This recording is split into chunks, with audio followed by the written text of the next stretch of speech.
Hey, Junior Power Kids, it's Miss Dana. Welcome to the clubhouse. I am so glad to have you here today to hear a story from our theme, Ready, Set, Move. Remember, all summer long, we are talking about how Jesus wants to be our friend forever, and he wants us to ready, set, move to follow him. So our story today comes from my very favorite book called the Bible. That's right. Whose book is the Bible? That's right. It's God's book. God gave us this book so that we can know him, and we know that everything in it is totally true. And how many books are in the Bible? That's right, 66. You guys are so smart. And it's broken into two parts, the Old Testament and the New Testament. Now, remember, last week we heard about a man named, does anybody remember? That's right, his name was Saul. So Saul was not a friend of Jesus.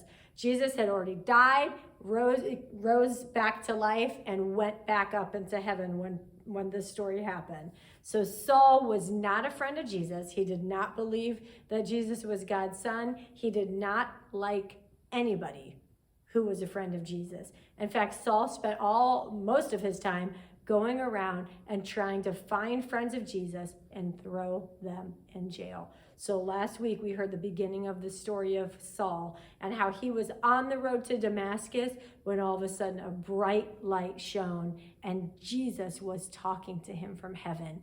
And Jesus told him, "Saul, Saul, why are you against me?" And Saul believed that Jesus was alive. He knew that Jesus was alive from that minute. He knew Jesus was alive. And Jesus told him to get up and go into the city and wait for him to tell him what to do next. And so Saul did that. But when he stood up, his eyes didn't work anymore. He was blind. And so his friends that were with him had to kind of lead him. Close your eyes real quick, because he couldn't see. He still had eyes, but they didn't work. He couldn't see. He was blind. You can open them. So he had to have friends help him to the city because he couldn't see. And then when he got to the city, he waited. Can everybody do this? He waited. So can you imagine that? Saul couldn't see, and he was just waiting. He waited for 3 days. And during that time, Jesus told a friend named Ananias, that is such a fun name, say it again, Ananias. Jesus said, "Ananias, I need you to go help a man named Saul." And Ananias was like, no way. Can you still say that? No way. Ananias was scared because he knew who Saul was. And everything he knew about Saul was that Saul was not nice to people who love Jesus. But then Jesus told Ananias that it was going to be okay and that Jesus picked Ananias to help Saul. So Ananias listened to Jesus and he went to Saul and he helped Saul see again. So now Saul's eyes opened. I mean, his eyes were already open. Now his eyes worked again. He could see, and he ate some food, and he was baptized. And the coolest thing happened, guys. From that day on, Saul spent the rest of his life going here, there, and everywhere, telling people the good news that Jesus wants to be their friend forever.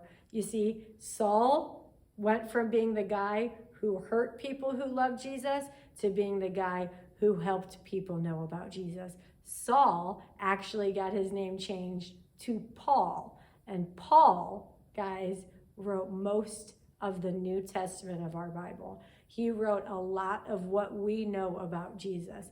He spent the rest of his life going everywhere to tell people about Jesus. You see, Jesus sent Ananias to help Saul, right? And then Saul to help a whole lot of people. In fact, we are sitting here in church today because some of the things that Paul wrote. We know about Jesus because of what Paul wrote. It's pretty cool. You see, Jesus, guys, sends us people to help us. So I want you to think for a minute. I want you to think about the people in your life that God gave you that help you. So maybe those are family members or teachers or neighbors or friends. God gives you people that help you. And they can help you know Jesus, and they can help you go here, there, and everywhere to tell people about him. See you next time.